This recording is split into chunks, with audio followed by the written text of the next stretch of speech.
समय की विशालता में मानव बुद्धि की समझ से परे एक ऐसा क्षण आया जब भगवान श्री कृष्ण ने ब्रह्मा को अनंत ब्रह्मांडों की सच्चाई दिखाई। यह है वह दिव्य कथा।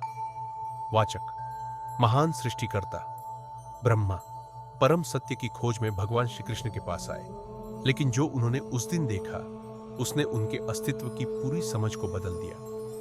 ब्रह्मा श्रद्धा से, हे प्रभु, मैं इस ब्रह्मांड का सृष्टिकर्ता आपको नमन करता हूं, लेकिन मेरा मन व्याकुल है। आपकी शक्ति कितनी विशाल है, आपकी सृष्टि कितनी अनंत है।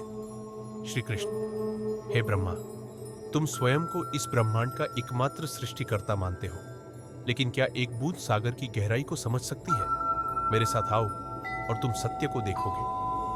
वाचक फिर अपनी दिव्य शक्ति के एक संकेत मात्र से श्री कृष्ण ब्रह्मा को समय और स्थान की सीमाओं से परे ले गए। वे एक ऐसे स्थान पर पहुंचे जहां अस्तित्व स्वयं एक अनंत ग्रंथ की भांति खुल रहा था। ब्रह्मा स्तब्ध धीरे से, यह कैसे संभव है? इतने सारे संसार, मेरे इतने सारे रूप। वाचक प्रत्येक ब्रह्मांड में एक ब्रह्मा था। हर कोई स्वयं को सर्वोच्च सृष्टिकर्ता मानता था, लेकिन वे सभी श्री कृष्ण की दिव्य योजना का एक छोटा सा अंश मात्र थे।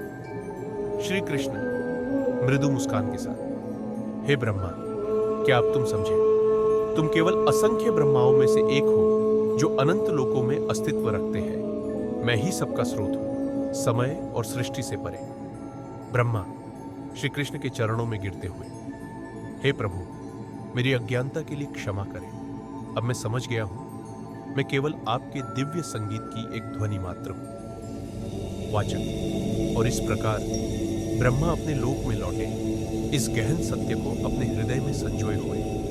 श्री कृष्ण केवल एक राजा नहीं, केवल एक अवतार नहीं, बल्कि समस्त अस्तित्व को संचालित करने वाली शाश्वत चेतना है। वाचक इस प्रकार समाप्त होती है वह कथा जब स्वयं सृष्टिकर्ता भी परम सत्य के समक्ष नतमस्तक हुए।